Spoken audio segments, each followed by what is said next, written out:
What's up, YouTube and privileged ones? Hello and welcome back to the channel for yet another Destiny 2 episode. The weekly giveaway link is down below in the description. Go and check it out. Without further ado, let's go over today's video. Today, I'm going to be teaching you how to get the machine gun Hammerhead, and I will be showing you a little bit of gameplay, but I will show you specific gameplay featuring this weapon in a later video.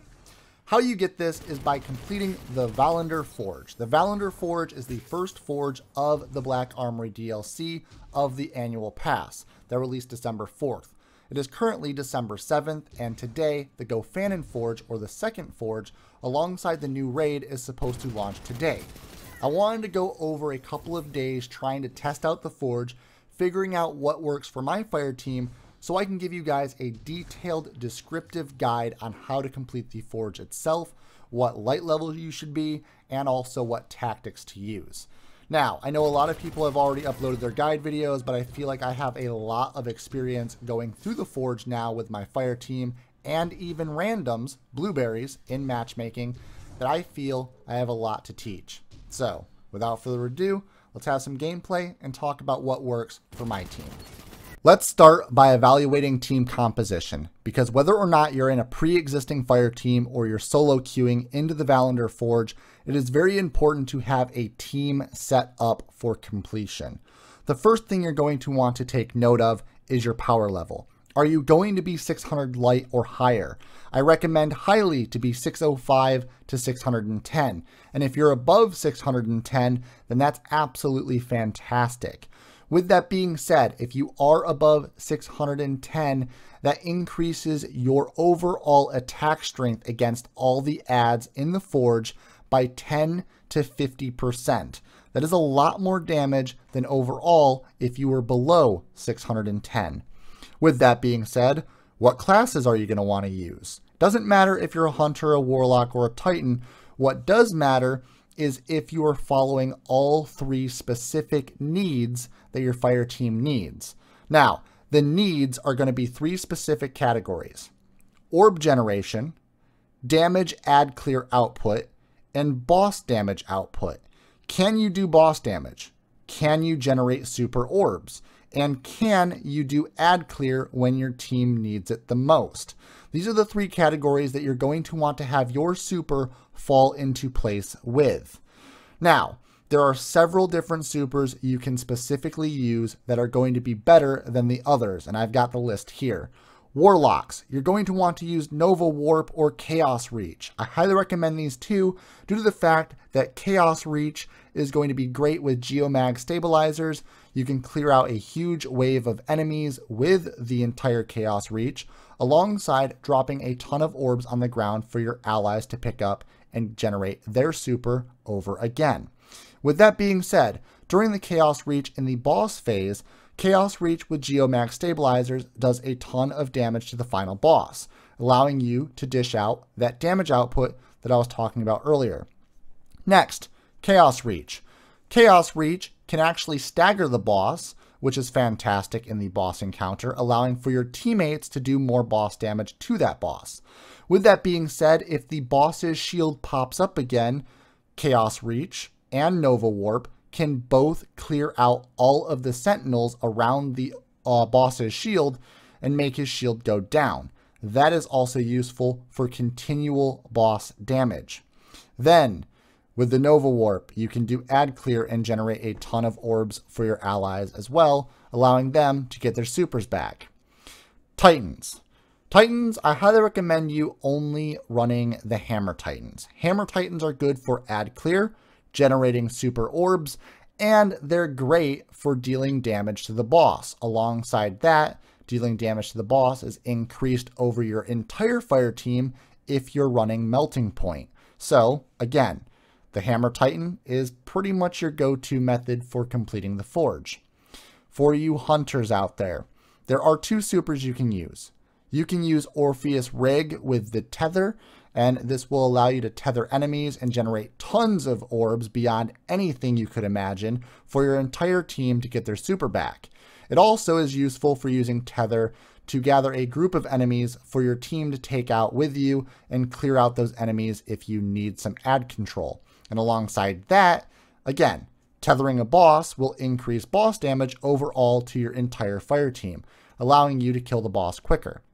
Next, it also generates orbs, which will allow your entire fire team members to get their super back for the boss damage. So there's a lot there. The last super that you would like to use for a hunter is the Blade Barrage with Shards of Galanor. If you have Shards of Galanor, it allows you to get your super back with killing enemies and hitting the super on the boss. Getting your super back is great, but if you kill adds, it's great for ad control, and it generates a ton of orbs for your fire teams as well. So your fire team gets their super back, you get your super back, and you can use it again and generate even more orbs and generate more super, allowing you to do a continuous DPS to the boss and doing the ad clear that we talked about earlier. It's overall a fantastic super to use. Moving on to the next thing is, what weapons are you going to want to use? Honestly, my entire team uses hand cannons for their primary, a Kello shotgun, and a preferred power weapon. My preferred power weapon is going to be a machine gun, the Whisper of the Worm, or I love using Thunderlord. More specifically, to actually talk about a machine gun, I love using Thunderlord, and I also love using 1000 Voices. If you're not lucky to have 1000 Voices, the Sleeper Simulate will do just fine. If you can manage to do ad clear and have someone with the Whisper, they can do continuous boss damage by using Whisper of the Worm and getting a precision shot on the boss. So overall, those are the weapons you're going to want to use. Next thing that we want to talk about is the strategy that your team is going to do. With this strategy, you're going to want to run around the room, kill all of the adds for waves 1 and 2 of the event, and you're going to want to add as much time to the clock as possible. To do this, there are going to be enemies that have yellow bars for their health, and you're going to want to kill them. That will add time to the clock. They will also drop a orb or a battery on the ground. You're going to want to pick that up and throw it into the forge. The key thing that a lot of teams are doing wrong is they're worrying about every single battery that falls on the ground. The thing is the batteries may disappear over time, but the timer on the batteries is actually longer than you think. And if you have time to pick up the battery and throw it at the forge, go for it.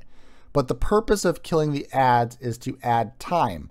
As long as you're adding time to the clock, you have all the time in the world to grab the batteries when you can.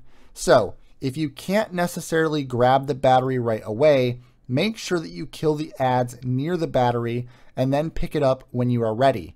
The more times you die, the more times you have to respawn. The more times you have to respawn, the more time that you waste. See, time is of the essence. And as long as you can stay alive, kill the blue adds, you'll have plenty of time to spare.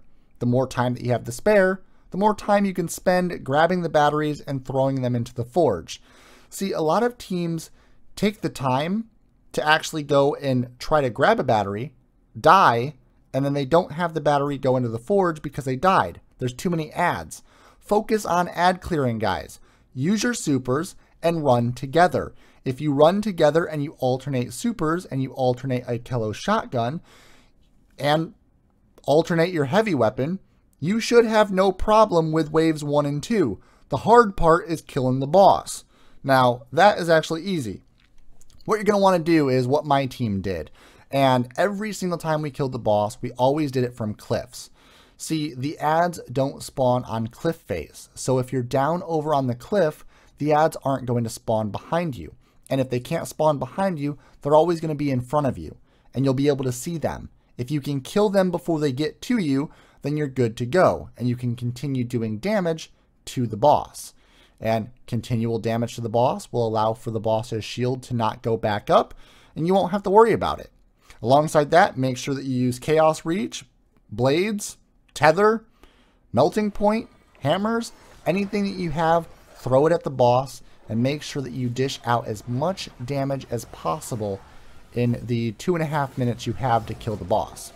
And that is really all you have to do, Guardians. It's actually as simple as that. All you have to do is have a good team composition and pay attention. Make sure that you increase your timers. Make sure that you do as much ad clear as possible. And yes, ad clear is important. You might save one of your allies if you do ad clear. Something could have happened if you didn't kill that ad. If you're walking past an ad, you're doing something wrong. Make sure that if you're going past an ad, make sure that you're killing that ad, so that way your fire team members can do their job. And as long as you're doing their job, and you're doing your job, and they're doing your job, and everyone's doing their job, then you should have no problem completing the Volundr Forge. So Guardians, Privileged Ones, I hope you all can now complete the Volundr Forge if you haven't had the chance to yet. If you're 600 light, 605, 610, 620, doesn't matter.